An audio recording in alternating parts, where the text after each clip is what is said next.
2022 Honda Grom, first ride review.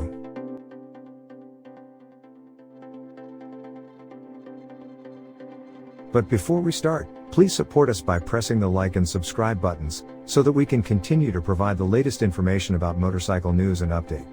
Also turn on the bell button to get the latest updates. Your support means a lot to us. Thank you.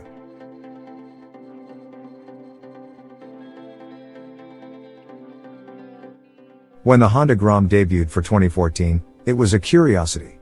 The first question was, what the heck is a Grom? Since 1959, American Honda has been based in Southern California, a place known for its tasty waves. When the time came to name a 125cc minibike, it chose the slang term for a talented young surfer. The next question was, who's gonna buy it? Everyone, as it turned out. Priced at $2,999, the low buy-in and appeal of a modern, playful minibike proved irresistible. Dealers ordered them by the dozen, and when they couldn't get as many as they needed, they took deposits and put people on waiting lists. Some early buyers flipped Groms for a profit. Honda revised the Grom's bodywork and exhaust to make it easier to customize. The bikes above, built by Steady Garage, show just how far you can go. If you've got the funds, the sky's the limit. Almost overnight, Grom subcultures popped up like mushrooms after a rainstorm. Shops like Steady Garage in California and MNNTHBX, Man in the Box, get it? In Tennessee started customizing Groms, and aftermarket companies began offering special parts like shocks, exhaust pipes, and big bore kits. Grom enthusiasts started racing them, and friends and clubs got together for group rides. There's a house in my neighborhood that was occupied by 4 bikers who rode tricked out Dynas and dressed like Sons of Anarchy cast members. At random times I'd see their garage door open, and out they'd come in black vests and half helmets on 4 identical Groms, their normally serious cruiser face replaced with boyish smiles. The Grom has been Honda's top-selling street bike in the US since it was introduced. Worldwide, more than 750,000 have been sold.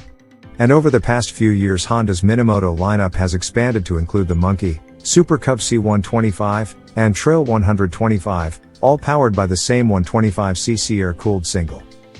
After getting an edgy styling refresh in 2017, the Grom was updated for 2022 with a new look, a revised engine, a new transmission, a larger fuel tank, and a thicker, flatter seat. The goal was to make the Grom easier to customize, more comfortable, and, dare we say it, more practical. Though still a fuel-injected, 2-valve 125cc single with an overhead cam, the Grom's power plant now has a more undersquare bore/stroke, now 50 by 63.1 mm versus 52.4 by 57.9 mm before, a higher compression ratio, 10:1, up from 9.3:1, and a larger airbox, all aimed at making the little engine that could more torquey and fuel efficient. A replaceable oil filter simplifies maintenance, and the downpipe and muffler are now a 2-piece design for easier replacement. The Grom's gearbox now has 5 speeds, up from 4, and wider gear ratios, which, along with a larger 38-tooth rear sprocket, up from 34, help the bike cruise more easily at speed. Nonetheless, due to its top speed of about 60 miles per hour, the Grom is too small to take on the freeway, not that I'd be inclined to do so even if I could. A larger 1.6-gallon tank, up from 1.45, will help the fuel sipper go even farther between fill-ups. Last year's model got an EPA-tested 134 miles per gallon. I showed up to the Grom press ride after a particularly stressful week. The day before we had shipped our August issue off to the printer, and I felt wrung out like an old dish rag. After getting a tour of the Steady Garage shop in Irwindale, California, and checking out some of their amazing Grom builds, our get-along gang of 8 riders buzzed through the city streets and up into the San Gabriel Mountains. I'm 6 feet tall and weigh more than 200 pounds. Honda hasn't provided a curb weight figure for the 2022 model, but the previous model weighed 229 pounds. Even with my big sack of taters in the saddle, the Grom is zippy and pulls away from stops eagerly. Its clutch pull is ultra-light, and rowing through the gears is effortless, which is good since keeping the Grom in the go zone requires the right gear and all the throttle you can twist out of the right grip. Going up into the mountains was a tad slow, but going down was a total riot. With 12-inch wheels and barely 10 horsepower, the Grom is all about corner speed and drafting the person in front of you. Its brakes and suspension are as basic as you'd expect for a $3,399 motorcycle, but they are steady and predictable. An extra $200 gets you ABS. The Grom is tough and takes a lot of abuse without complaint. By the time we got back to the valley, I had all but forgotten what I was so stressed out about. I have been so focused on keeping up and being smooth and laughing inside my helmet at the silliness of it all that the fun had displaced all of my concerns. It has been said that you never see a motorcycle parked in front of a psychiatrist's office. That's especially true if the motorcycle is a Grom. Go ahead, have some fun.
Thanks for watching.